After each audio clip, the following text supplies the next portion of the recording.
The Assembly Legislature will be hosting a special sitting on the theme Invest in Women, Accelerate Progress from a Tobago perspective on March 8th from 10 a.m.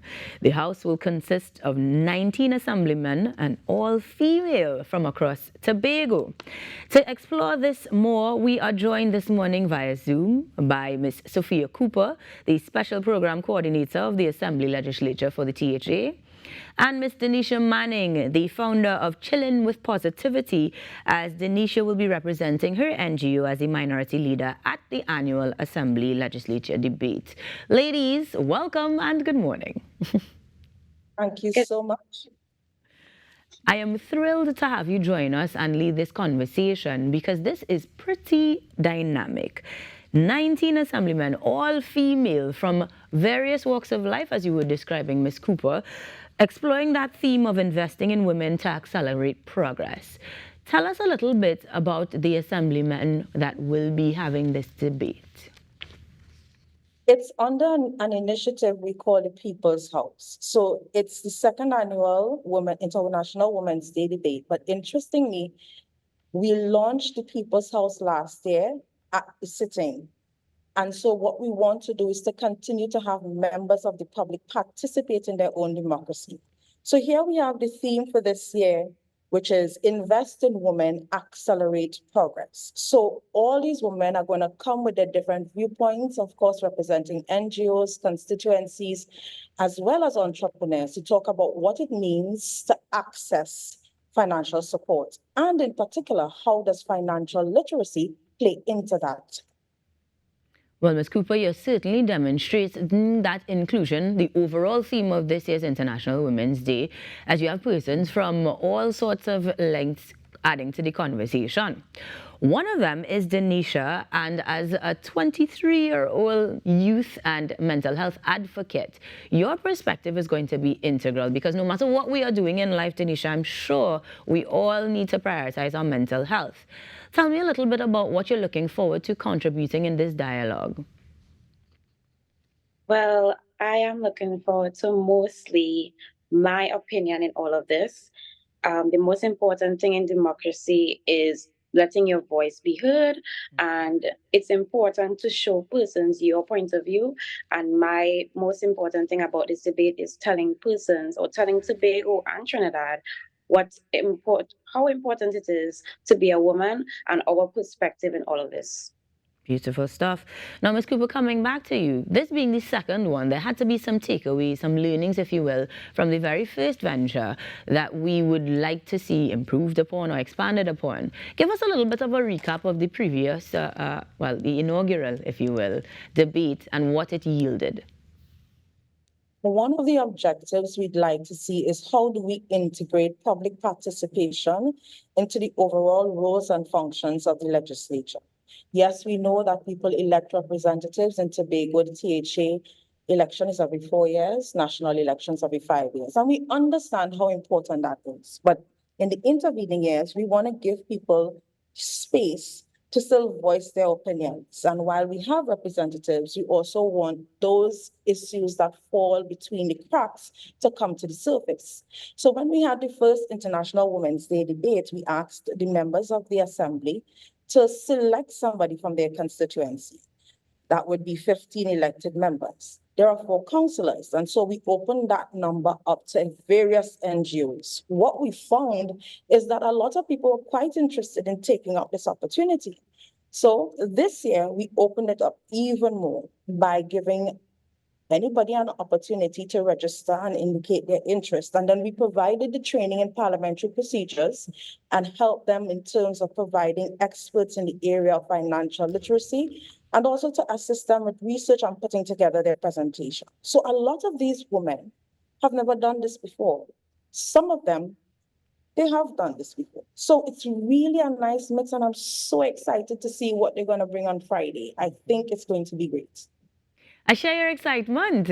When you talk about giving them the training that is necessary to have parliamentary debates, that's going to go a long way, well beyond any career plan that they have. They now have a different understanding of what takes place in the actual parliament. And it makes me wonder, in the case of investing in women, will there therefore be presentations specifically on the grants that are available to women or generally to entrepreneurs in Tobago so that they can look towards accelerating progress? Definitely. So one of the things we notice is that there are a lot of programs geared towards women. There are a lot of opportunities when it comes to skills training and financial assistance. There are different programs that we know of, not just in Tobago, but across the country. What we have to look at is what is the impact of these opportunities. And that's what the young women and NGOs and other women, senior citizens, etc., are going to be debating. What is the impact of these opportunities and why is there still a gender gap when we look at what access women have to financial services? So definitely all the grants that we hear about, you'd probably think, well, what gender gap could possibly exist? And there is. So that's why the debate is important for us to investigate what is really happening in Tobago and by extension, Trinidad and Tobago. Beautiful. Denisha, coming to you as an NGO, or being at the helm of an NGO, I'm sure you can attest to how important these grants and other mechanisms like grants are. When you're having the conversation, though, specifically about chilling with positivity, can you give me a little bit of insight as to what you hope to take back to the members of your NGO in terms of this debate? That's a really good question. That's, in my opinion, what I always want to take back is what I have learned and different things that persons have pointed out. So in the debates, of course, I will be taking notes. Of course, I will be looking at the different perspective other members have, and I will also be listening to the different arguments, especially on the majority side, because I am the minority leader. Mm-hmm. And I think that's important because I was recently in the 20th National Youth Parliament and it gave me a wide spectrum to what we were talking about. So this debate as well should be very important about how we look forward to grants, how we as women take advantage of what we have and have an impact on that and not just see the opportunities and leave them there. Right. Let me just say that as such a young person at the helm of an NGO, it really is already making impact. So I really want to say thank you specifically to Denisha for being a part of the debate. And I know Ms. Cooper shares my sentiments, but you really are incredibly inspiring this morning. And I think that's what ultimately people are going to take away from this debate. But if you are not a part of it, adding to the conversation directly, Ms. Cooper, is there a way that you are able to view it or consume the expressions that will be shared?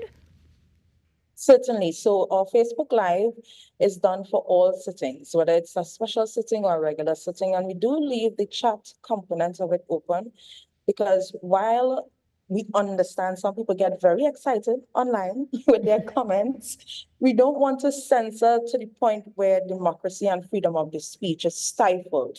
So Facebook Live or YouTube channel, and of course, the public gallery is open. This is an invitation to members of the public. Come and see it live. We're uptown Gillingham Street in Scarborough. Mm-hmm. You come in, walk right through the front door, and we'll have a seat for you. I like that. Come right through the front door and we have a seat for you. Well, ladies, I am looking forward to tuning in, at least virtually.